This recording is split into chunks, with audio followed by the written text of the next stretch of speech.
নমস্কার বন্ধুরা, আপনারা দেখছেন আরএস বাংলা ইউটিউব চ্যানেল। এবার বদলে গেল ট্রেনের টিকিট কাটার নিয়ম। 1 জুলাই থেকে লাগু হচ্ছে নতুন নিয়ম, ঘোষণা করলো কেন্দ্রীয় রেলমন্ত্রী অশ্বিনী বৈষ্ণব। তো বন্ধুরা, রেলের টিকিট কাটা নিয়ে কি কি নিয়ম জারি করেছে রেল মন্ত্রক, চলুন দেখে নেওয়া যাক।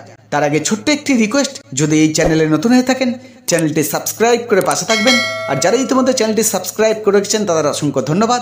চলুন ভিডিও শুরু করা যাক। ট্রেনের তৎকাল টিকিট বুকিংয়ে বেনিয়ম রুখতে বড় পদক্ষেপ রেলের। এবার তৎকাল টিকিট কাটতে আধার সংযোগ বাধ্যতামূলক করেছে রেল। আগামী 1 জুলাই থেকে এই নতুন নিয়ম চালু হচ্ছে।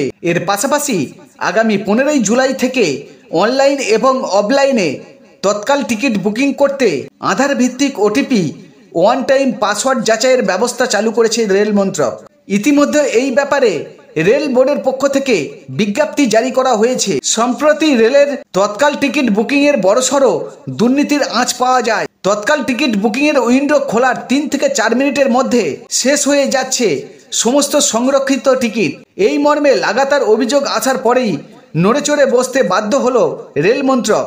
রেলমন্ত্রী অশ্বিনী বৈষ্ণব নিজেই ঘোষণা করেন যে এক্ষেত্রে আধার সংযোগ একমাত্র দাওয়াই হতে পারে। অবশেষে আনুষ্ঠানিকভাবে সেই ব্যবস্থা চালু করতে চলেছে রেল মন্ত্রক।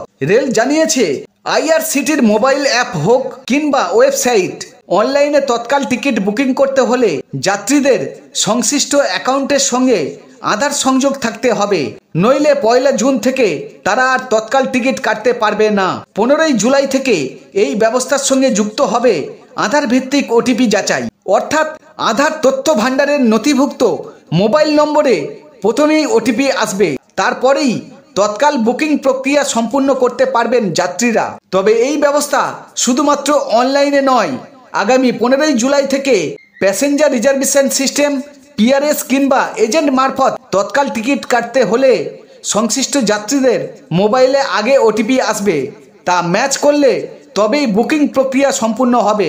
অর্থাৎ ট্রেনের তৎকাল টিকিট নিয়ে কালোবাজারির আশঙ্কা ক্রমশ কমবে। এক্ষেত্রে দালাল রাজ বন্ধ করতে বিশেষ পদক্ষেপ নিয়েছে রেল।